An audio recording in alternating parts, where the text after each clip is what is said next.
የኢትዮጵያ ኤምባሲ በሪያድ አስቸኳይ መልእክት አስተላልፏል። ሁላችሁም ስሙት። አሰላሙ አለይኩም ወራህመቱላሂ ወበረካቱሁ። ውድ የተከበራችሁ ክብራትና ክብራን ውድ ቤተሰቦቼ ሁላችሁንም ሰላም ብያለሁ።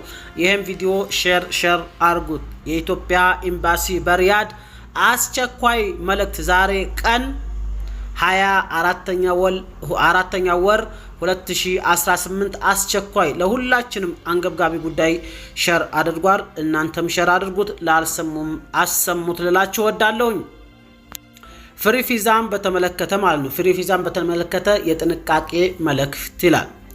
በሳውዲ አረቢያ የሥራ ስምሪት ሕግ መሰረት ፍሪ ቪዛ የሚባል አሰራር የሌለ ሲሆን ማንም ሰራተኛ በሳውዲ አረቢያ ለስራ መምጣት የሚችለው በግለሰብ ወይም በካምፓኒ ስፖንሰር ብቻ እንደሆነ ይታወቃል ይላል።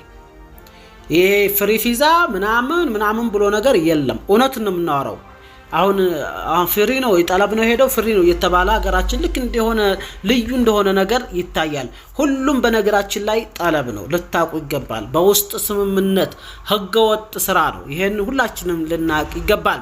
ነገር ግን ይላል ዝጋ ነገር ግን ቁጥራቸው ቀላል የማይባሉ ዜጎቻችን በደላሎች በመታለል እና ከፍተኛ ገንዘብ በመክፈል በፍሪ ቪዛ ወደ ሳውዲ በመምጣት ለብዙ ኪሳራና እንግልት እየተጋለጡ እንደሆነ መረጃዎች ደርሰውናል ይላል።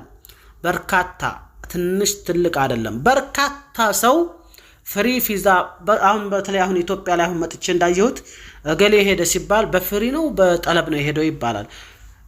አንድ ልብ ልትሉት የኛ ሰው ሲያታሉ ኖረዋል። ፍሪ የሚባል ነገር አረብ ዓለም ላይ የለም። ምናልባት ፍሪ የሚባለው 4 ሚሊዮን ሪያል ካለህ ነው። ሁሉም ጠለብ ነው፣ በውስጥ ስምምነት ነው፣ ህገ ወጥ ነው። መንግስት አያውቀውም። ይሄንን በደንብ አድርጋችሁ ልታውቁ ይገባል። መንግስት የሚያውቅህ አንተ አረብ ስር እንደምሰራ የሱ ሰራተኛ ወይም የሱ ካዲም እንደሆንሽ ነው የሚያውቀው። ሁላችንም ልናውቀው የሚገባው ነገር ግን በውስጥ ስምምነት እየሄድን ያው አረቦቹን ብር ስለሚፈልጉ ኢቃማውን ሳይሆን የምንገዛው አረቡን ነው የምንገዛው። ኢቃማ አይደለም የሚገዛው አረቡ ነው። ገብቷችኋል? አረቡ ነው የሚገዛው። ለዛች ብር ብሎ ነው ሄደ እንዲሰራ ስራ ሳይኖረው። አንድ አረብ አንድ ሰው ኢቃማ ለማምጣት 7000 ሪያል ደሞዝ መኖር አለበት፣ ወይም ደግሞ 40000 ሪያል አካውንቱ ላይ መኖር አለበት ለአንድ ሰራተኛ ብቁ እንዲባልና መንግስት የቪዛ ፍቃድ እንዲሰጠው ማለት ነው። ሁለት ሰራተኛ ላምጣት አለ 14000 ሪያል ደሞዝተኛ መሆን አለበት፣ ወይም ደግሞ 70,000 ሪያል ደሞ በብር ጥሬ ብር አካውንቱ ላይ ባንክ መቀመጥ አለበት። ይሄ ሰው ነው አቅም አለው ብሎ መንግስታቸው ቪዛ የሚሰጣቸው። ለዚህ ነው እኮ አሁን በተለያዩ መክተቦች እየተገዛ 12000 ሪያል 13000 ሪያል ተገዝተው 16000 ሪያል ገዝተው በላግ ሁሩብ ምናምን የሚያደርጉባቸው ከስሬ ጠፍተዋል የሚሉት ሌላ ሰራተኛ አምጥተው ደግሞ እንዲሸጡ ነው። ምክንያቱም ተኔ ስር ጠፍተዋል እየሰራልኝ አይደለም ነው የሚለው እንጂ አንተ ኢቃማ ጋር ተስማምተን ስትል 10 ስር እየሰራህ እንደሆነ እየሰራልኝ ነው ብሎ ነው እስከዛሬ ድረስ በውስጥ ስምምነት ነውና። ስለዚህ ፍሪ ቪዛ የሚባል እንደሌለ ሁላችሁም ልታቁ ይገባል። በውስጥ ስምምነት ነው። ያ ደግሞ ህገ ወጥ ነው። እደግመዋለሁ፣ ህገ ወጥ ነው። ገብቷችኋል? ስለዚህ ያው በደንብ አድርጋችሁ ስለ ሳውዲ አንዳንድ ጊዜ ህጉን እንኳን እንድናቅ ይረዳናል ማለት ነው። ጥንቃቄ በማድረግ በህጋዊ ኮንትራት ብቻ ወደ ሳውዲ መምጣት የምትችሉ መሆኑን አውቃችሁ ለአላስፈላጊ ወጪና እንግልት እንዳትደረጉ እናሳስባለን ይላል ማለት ነው። በጣም ትክክል ነው። እንደዚህ ለዜጎች መረጃን ማስጨበጥ እጅግ በጣም ከአንድ የዜጎች ወኪል የሚጠበቅ ነው። ስለዚህ እናመሰግናለን። ይህን መግለጫ ያወጣው የኢትዮጵያ ፌዴራል ዲሞክራሲ ሪፐብሊክ ኤምባሲ በሳውዲ አረቢያ ሪያድ ያለው ማለት ነው። እና ሁላችሁም ይሄን ቪዲዮ ሼር አድርጉ። ከዛሬ ጀምሮ ፍሪ ቪዛ የሚባል እንደሌለ አንድም ሰው ሳያቅ መቅረት የለበትም። ፍሪ ቪዛ የሚባል የለም ሳውዲም ሆነ ዱባይ። ገብታችኋል? ሳውዲም አዲስ ያጸደቀችው አለ፣ ዱባይም ያጸደቀችው አለ።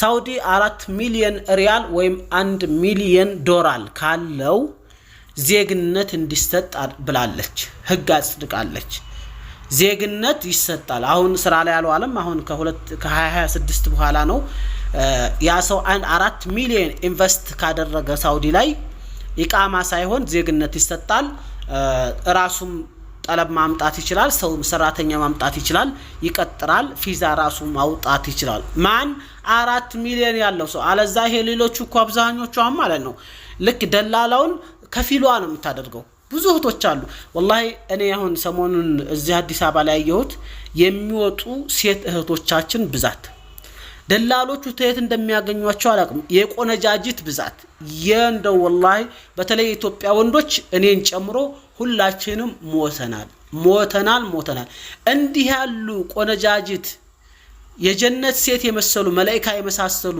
የሚያማምሩ ብርቅዬ እህቶቻችን እንዳለ ሀገራቸውን ለቀው ለመውጣት በሺዎች ናቸው በሺ ምናልባት 20 ሺህ ምናምን ልላችሁ ብል አጋነን ክለቱኛላችሁ እጅግ በጣም በርካታ ናቸው ከመላችሁ በላይና እኔ በጣም ነው በራሴ ያፈርኩት በራሳችን እንደው በጣም ነው ያዘንኩት ፓስፖርት ለማውጣት ፓስፖርት አውጥተው ሊስምባሲም ማን ነው ይሄ ኤስኦኤስ ምናምን በቃ እዝክ ለሄር ነው ምናምን እጅግ በጣም የሚያማምሩ ትንሾቹ ልጆች ይሄው ላይ ሆነው አላህ ደሃ አድርጎን ነው ግን አላህ ሀብት እንዲሰጠን ዱአ አድርጉ ከዛም በላይ ደግሞ ወንዶቹ ወንድ መሆን አለብን ቢያንስ እህቶቻችን ሚስቶቻችን ልጆቻችን እንዳይሰደዱ ካሁን በኋላ እኛ መስዋዕት መክፈል አለብን እና ይሄ ነው ላችኋለሁ እኔ ደላሎቹ ከየት እንደሚያመጧቸው አላቅም ይሄ ጉርስተው ሰብስቦ የት እንደሚያደርሰውም አላቅም እስቲ ኮሜንታተሮች ምን ይላሉ በወፍ በረላም በብላችሁና ካሁን በኋላ ፍሪ ቪዛ ነው እንትን ቪዛ ነው ይያሉ ሰዎች እንዳይሳሳቱ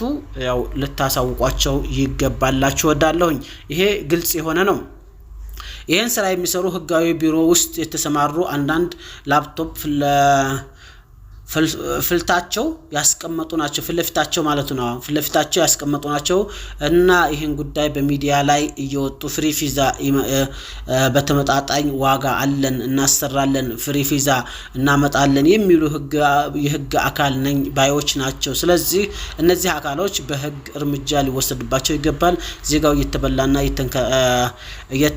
እየተታለለ ያለው ከውጭ ዜጋ በፊት በራሱ ዜጋ ነው ይላል ጥሩ መረጃ ነበር ግን ዜጎች ዘግይታችኋል ታኔ ጠለብ ቪዛ ሲጀመር ነበር ቅድመ ጥንቃቄ ብላችሁ ማወጅ የነበረባችሁ እስኪ ስለ እስረኞችና በስማል አለብን ሰው ህጋዊ የሚሆንበት መንገድ ተፈጠሩ ይላል ሁሉም ያው የልቡን የመሻቱን ነው ሁሉም የሚያስበው መንግስት ህጋዊ እርምጃ መውሰድ አለበት ፍሪ ቪዛ ይያሉ እስከ 700 ሺህ ብር እየከፈሉ ነው ግለሰቦቹ ይላል እውነት ነው እኔም ለወንድሜ ከዚህ በላይ ከፍያለሁ ነው ውሸት አይደለም እውነት ነው ማራችሁ ማለት ነው አባካችሁ ኩሩጅን ይሃይ ያላለብን ምህረት ጠይቁልን ቢያንስ 50% የሚሆኑ ዜጎችን በዚህ ችግር የተነሳ ህጋዊ መሆን እየፈለጉ አቅቶናል ይላል ሌባ መጀመሪያ ይህ የሰው ኮሜንት ማለት ነው አረባ አላህ ለሲምባሲውን ለቀቁልን ይሄ ያው ሁሉም የራሱን የሆዱን ውስጥ ነው በአጭሩ የዛሬ ቪዲዮ ይሄን መስላል ላይክ ሰብስክራይብ ሼር አድርጉ ይሄን መረጃ